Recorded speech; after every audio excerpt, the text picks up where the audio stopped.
Welcome back. Well, as we just mentioned, those tornado warnings are going to continue to fire off. Well, we got another one out there. New tornado warning for portions of Livingston, East Baton Rouge, and East Feliciana now until about 6 o'clock this evening. This is Doppler indicated, but as you see, if you live anywhere with inside the cone, find that safe place immediately. Take shelter in the center of your home, well away from windows. Just kind of keep an eye on this for a couple cities, and we're talking mainly just north of Denham Springs, more towards the Walker area and the Watson area, and then eventually tracking into obviously areas just pointing towards the Jackson area and mainly slight of there. So again, this is maybe a very weak tornado possibly on the ground, and right now it is just Doppler indicated. So here is the very latest on Laura.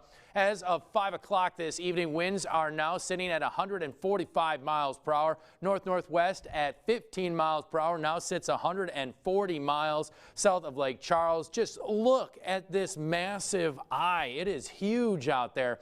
And obviously, again, with that being said, we're still seeing some pretty good banding feature around here. You can even see on the inside here little vortices that are spinning up, and even that stadium effect kind of ramping up a little bit, kind of when you see it when you fly through the storm. So you see some of those outer bands already starting to scrape the coastline, cloud cover.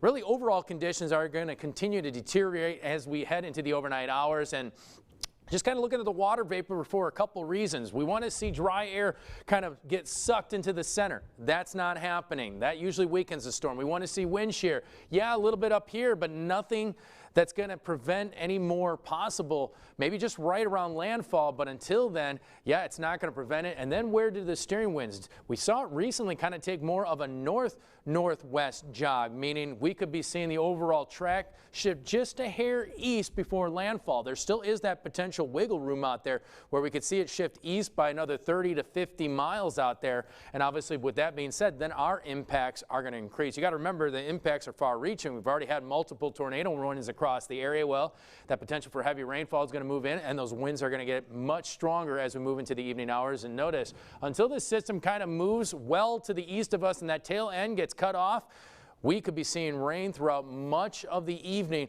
and as we make our way into about midday tomorrow. So here you go. Here's the very latest. And as you see, the good thing is it looks like it's going to rapidly weaken once inland. But again, over those open waters, we're still looking at a very intense storm, and you can see how it kind of jogged a few miles towards the east right now, a little bit closer to, say, Jennings.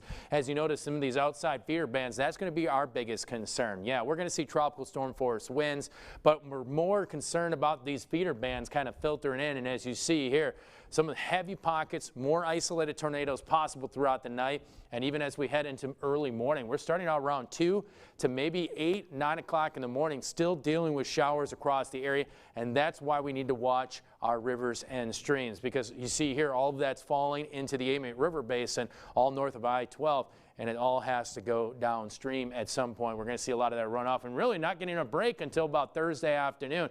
And there still is that potential that we could even see more storms fire off even as we head into Friday. The atmosphere is still very unstable. So here's the deal right now. Wind advisory east of the Mississippi River. Tropical storm warning west of the Mississippi River. And just west of Lafayette, we are now looking at a tornado warning out there. But notice the probability for tropical storm force winds. Winds greater than 40 miles per hour. Very good at about 100 to 90%. So yeah, it's going to get very breezy out there at times. You can see here our model indicates that right around landfall, Cameron, notice that 127 mile per hour winds. Baton Rouge 40. So we're talking tropical storm force winds at that point. By the time we make our way into the evening, about 45, maybe up to about 50. Lake Charles 80 as the system continues to drive through, and just shy of 50. And we're still talking 8 o'clock in the morning, and then it continues to drive through. And if we're getting a bunch of heavy rain at this point, it's all on the ground. The ground becomes so saturated out there, and you have the same wind blowing over the same trees for potentially 6 to 10 hours. Look for some of those trees to possibly topple, and that's the concern for power outages, especially as we head into those overnight hours. And again, you see storm surge warning across the entire coast because of unsurvivable is what they described it. Storm surge in some areas. We're talking 2 stories just south of Lake Charles. And obviously you can see how far inland. We can see that water pushing past I-10 throughout the Lake Charles area at this point. So again, we've got a lot more. We're going to take a look at your impacts in just a bit.